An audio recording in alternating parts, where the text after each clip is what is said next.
Hello, dear brothers and sisters, members and friends of the Orange and Anaheim SDA churches. This is Pastor Mark back with you today for another Bible overview book. We are focusing today on the book of Galatians, and I'm so excited to go through it with you.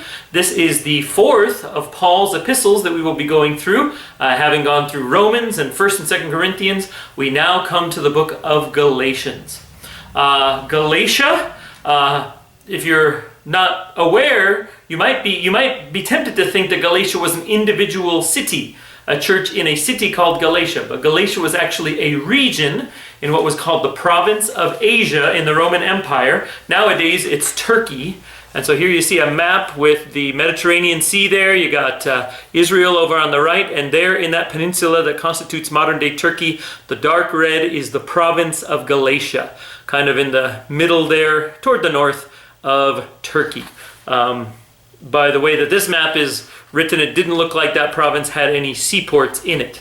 Named Galatia, here's another map that's a little closer up. The darker portion there is Galatia, and that includes some arrows of where Paul went on his various missionary journeys. There's a little bit of scholarly debate whether he wrote it to churches in the north of Galatia, which was more proper Galatia, like the kingdom of Galatia, or further in the south, which we have good evidence in the book of Acts that he visited. But anyway, either way, the reason it was called Galatia is because it was occupied by the Gauls. The Gauls were a tribe of people who had a majority of their land over in Western Europe, and it even extended over into modern day like England and Scotland and stuff. But there was a group that went to central Turkey and inhabited there. And when I think of that they went and did that, I just say, the Gaul, the Gaul. Did you get that? A little bit of Bible humor there. So anyway, Paul was writing to Christians that were in this place, and as usual, the church was a mix of Jewish people and Gentile people, and that caused some tension, it caused some turbulence, right? The question over how Jewish do Christians have to be? So there was a good number of conscientious Jewish people who had converted to Christianity, and they were insisting you have to keep Moses' law, you have to get circumcised and things like that. And these guys are usually kind of considered bad guys through the book of Acts and also here. But one of the study Bibles I was reading gave me some sympathy for them. There were probably zealous, hardcore Jews also at the time that were claiming that these Jews who had converted to Christianity were no Jews at all. And they did want to be Jewish because they viewed that Christianity was the capstone of Judaism. We still believe something similar today. And so I have some sympathy for them. But Paul takes a strong stance on this controversial issue. The book of Galatians is not long. It's about 6 chapters. And a lot of what Paul does in Galatians is he reframes major Old Testament things into thinking of them through a Christian filter.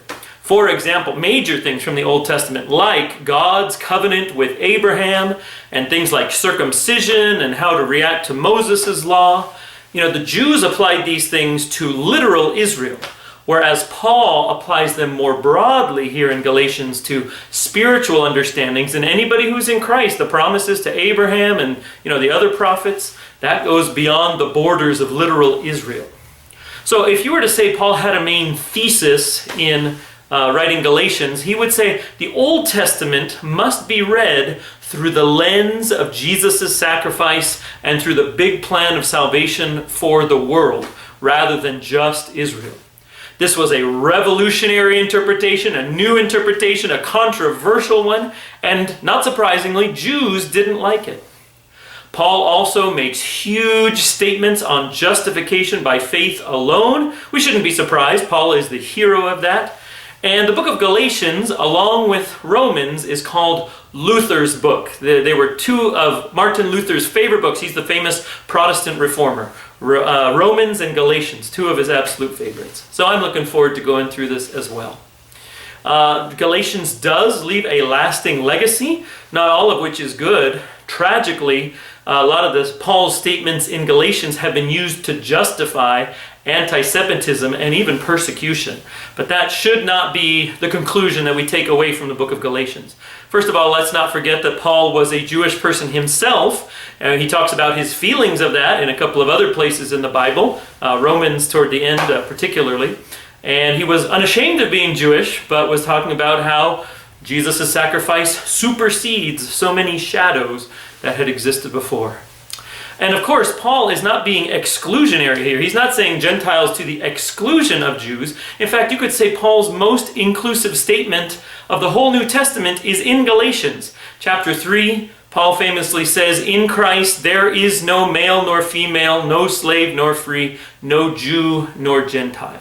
And so, the unifying power of Jesus is what Paul would have us take away from his gospel, not an excuse or a reason to push down or persecute or be prejudiced against.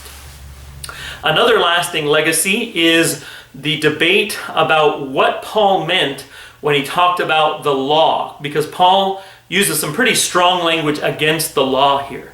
One view, which tends to be espoused by Seventh-day Adventists, is that Paul is talking about the ceremonial law, but not the moral law.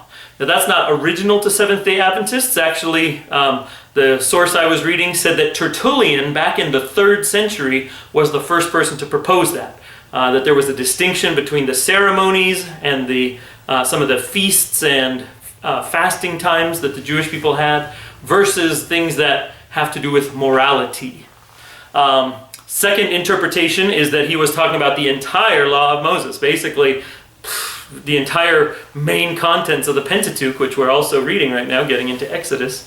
That also is not a new argument. The major proponent of that was John Chrysostom in the 4th century, and that tends to be the default point of evangelicals. Many times when Adventists and evangelicals will get into a debate about the law, evangelicals will be espousing, more or less throwing the thing in the trash can, whereas we would come back with the argument, does that mean that we're free to worship idols? Am I free to commit adultery against my wife? Are kids free to disrespect their parents?